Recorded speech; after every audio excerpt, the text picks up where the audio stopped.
नमस्ते students, welcome है आप सबका इस एक्सप्लेनर में जहां हम केमिस्ट्री की कॉन्सेप्ट्स को बिल्कुल सिंपल और क्लियर बनाते हैं।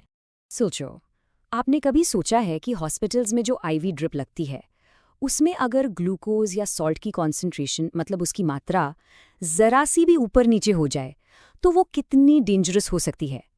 आज हम समझेंगे कि ये प्रिसिजन, ये एक्यूरेसी क्यों इतनी क्रिटिकल है। तो चलिए इसी के साथ डाइव इन करते हैं। आज का हमारा टॉपिक है एक्सप्रेसिंग कॉन्सेंट्रेशन ऑफ सॉल्यूशंस। हाँ, आई नो, नाम सुनने में थोड़ा टेक्निकल लगता है ना?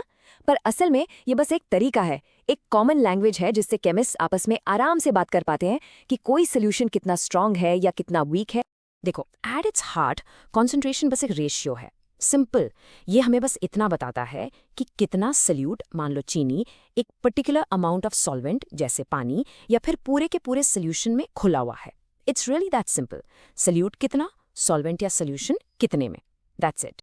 इसको विजुअलाइज करने का एक और बहुत अच्छा तरीका है। ऐसे इमेजिन करो कि कॉन्सेंट्रेशन हमें ये बता रहा है कि एक सोल्यूशन अपने सल्यूट पार्टिकल से कितना क्राउडेड है। बहुत ज्यादा कॉन्सेंट्रेशन का मतलब क्या हुआ कि बहुत सारे पार्टिकल्स एक छोटी सी जगह में पैक्ड हैं। और लो कॉन्सेंट्रेशन मतलब पार्टिकल्स आराम से दूर दूर तक फैले हुए हैं। Simple, right? ओके, तो अब देखते हैं इसकी फॉर्मल एग्जाम सेफ डेफिनेशन। इसका मतलब बिल्कुल वही है जो हमने अभी डिस्कस किया। अ क्वांटिटेटिव मेजर मतलब नंबर्स में एक प्रिसाइज मेजर कि कितना सॉल्यूट, कितने सॉल्वेंट या सोल्यूशन में है। और केमिस्ट्री में इन लाखों करोड़ पार्टिकल्स को काउंट करने के लिए हम एक स्पेशल यूनिट यूज करते हैं जिसे कहते हैं मोल। अब मोल से डरना नहीं है, इसे बस एक केमिस्ट्स डजन की तरह समझो। जैसे एक डजन में 12 चीजें होती हैं, वैसे ही एक मोल में एक बहुत बड़ा फिक्स्ड नंबर ऑफ पार्टिकल्स होता है। It's just a counting number for us.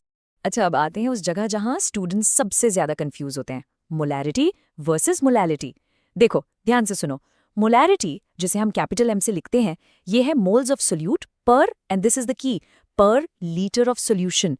इसमें सोल्यूट और सॉल्वेंट दोनों का टोटल वॉल्यूम काउंट होता है, राइट? पूरा सोल्यूशन। लेकिन मोलैलिटी, जिसे हम स्मॉल एम से लिखते हैं, ये है मोल्स ऑफ सोल्यूट पर किलोग्राम ऑफ सॉल्वेंट। यहाँ सिर्फ और सिर्फ सॉल्वेंट का मास मैटर करता है, पूरे सोल्यूशन का नहीं। तो molarity is about the volume of the whole solution और molality is about the mass of just the solvent. ये डिफरेंस हमेशा याद रखना। तो मोलारिटी और मोलालिटी तो सबसे कॉमन है फॉर श्योर। पर केमिस्ट के पास सिर्फ यही दो तरीके नहीं हैं। एक्चुअली हम 4 मेन मेथड्स यूज करते हैं। और इससे पहले कि आप परेशान हो, एक बात समझ लो, ये 4 अलग अलग सॉल्यूशंस नहीं हैं। नो, ये एक ही सॉल्यूशन को देखने के 4 अलग अलग लेंसेज हैं, 4 अलग नजरिए हैं। और इन चारों को समझने के लिए एक ऐसी एनालॉजी है जो सब कुछ क्रिस्टल क्लियर कर देगी। सोचो इसके बारे में। कॉन्सेंट्रेशन को एक्सप्रेस करना बिल्कुल एक भीड़ यानी एक क्राउड की डेंसिटी नापने जैसा है। तो चलो इस एनालॉजी को डिटेल में देखते हैं। इस टेबल पर नजर डालिए। First, molarity. ये है जैसे पीपल पर थिएटर। हम पूरे थिएटर के वॉल्यूम को कंसिडर कर रहे हैं, राइट? Second, molality. ये है पीपल पर एकड़ ऑफ फ्लोर स्पेस। यहाँ हम सिर्फ फ्लोर स्पेस का मास देख रहे हैं, लोगों का नहीं। बिल्कुल वैसे ही जैसे मोलैलिटी में हम सिर्फ सॉल्वेंट का मास देखते हैं। फिर आता है मोल फ्रैक्शन। ये तो सिंपल है। ये ऐसा है जैसे हम पूछ रहे हैं कि क्राउड में what fraction of people are से वुमेन। और लास्ट में मास परसेंट। ये है जैसे रूम के टोटल मास का कितना परसेंट लोगों का मास है। सी, हर मेथड एक अलग सवाल का जवाब दे रहा है। तो आखिर सवाल ये उठता है कि हमें इतने सारे मेथड्स की जरूरत ही क्यों है? इसका रीजन है कि हर मेथड एक स्पेसिफिक प्रॉब्लम को सॉल्व करने के लिए बेस्ट है। जैसे लैब में जब हम रिएक्शंस करते हैं तो लिक्विड्स को वॉल्यूम से नापना आसान होता है, इसलिए मोलैरिटी बेस्ट है। पर सोचो, जब हम ऐसी प्रॉपर्टीज पढ़ रहे हैं जो टेम्परेचर के साथ चेंज होती हैं, जैसे बॉइलिंग पॉइंट, तब मोलैलिटी सडनली हीरो बन जाती है। ऐसा क्यों? क्योंकि जब आप टेम्परेचर बढ़ाते हो तो सोल्यूशन का वॉल्यूम थोड़ा एक्सपेंड हो सकता है, राइट? इससे मोलैरिटी बदल जाएगी, पर सॉल्वेंट का मास वो तो सेम रहेगा। इसीलिए ऐसी सिचुएशंस में मोलैलिटी ज्यादा रिलायबल है। चलो इसको आंखों के सामने लाते हैं, एक मेंटल इमेज बनाते हैं। स्टेप 1, एक सोल्यूशन बनाते हैं। सोचो, हमने 1 मोल नमक लिया, अ लिटिल ओवर 58 ग्राम्स, और उसको 100 ग्राम पानी में डिसॉल्व कर दिया। ओके, ये है हमारा 1 सोल्यूशन। अब स्टेप 2, मोलैरिटी लेंस लगाओ। इस लेंस से हम इस पूरे सोल्यूशन के टोटल वॉल्यूम को देखेंगे। मान लो हमने इसे डाइल्यूट करके 1 लीटर बना दिया। स्टेप 3, अब मोलैलिटी लेंस।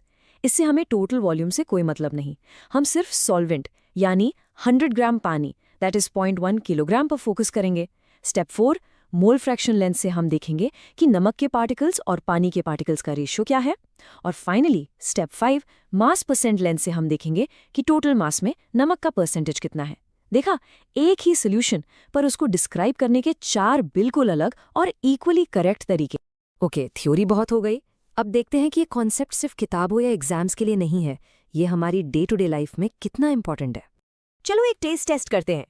इमेजिन आप 10 ग्राम चीनी 100 ml पानी में घोलते हो। क्या होगा? पानी बहुत मीठा लगेगा। ये है high concentration.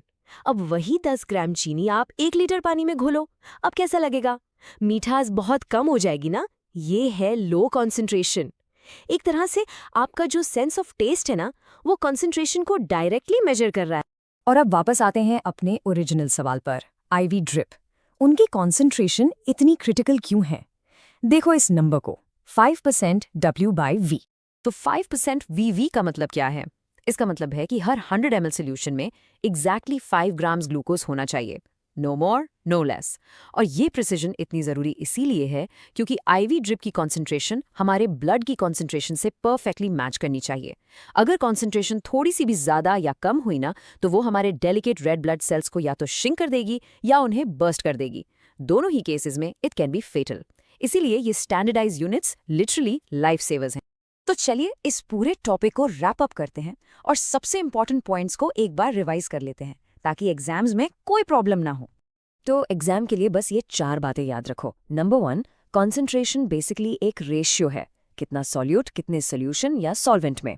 Number 2, molarity capital M is per litre of solution, molality small m is per kilogram of solvent. ये डिफरेंस क्रिटिकल है। नंबर 3, हमेशा क्राउड डेंसिटी वाली एनालॉजी याद रखो, वो आपको इन अलग अलग मेथड्स को विजुअलाइज करने में हेल्प करेगी। एंड नंबर 4, ये प्रिसिजन सिर्फ नंबर्स नहीं है, आईवी ड्रिप्स जैसे रियल वर्ल्ड एप्लीकेशंस में ये लाइफ और डेथ का मामला है। So my final advice is this, don't get lost in formulas. Base core idea को पकड़ो, एक मेंटल इमेज बनाओ और एक रियल वर्ल्ड एग्जाम्पल याद रखो। अगर आपको ये 3 चीजें क्लियर है ना, कि कॉन्सेंट्रेशन एक सिंपल रेशियो है, वो क्राउड डेंसिटी वाली एनालॉजी और आईवी ड्रिप का एग्जाम्पल, आई प्रॉमिस यू ये टॉपिक आपको एग्जाम्स में बहुत आसान, बहुत हल्का लगेगा। You've got this.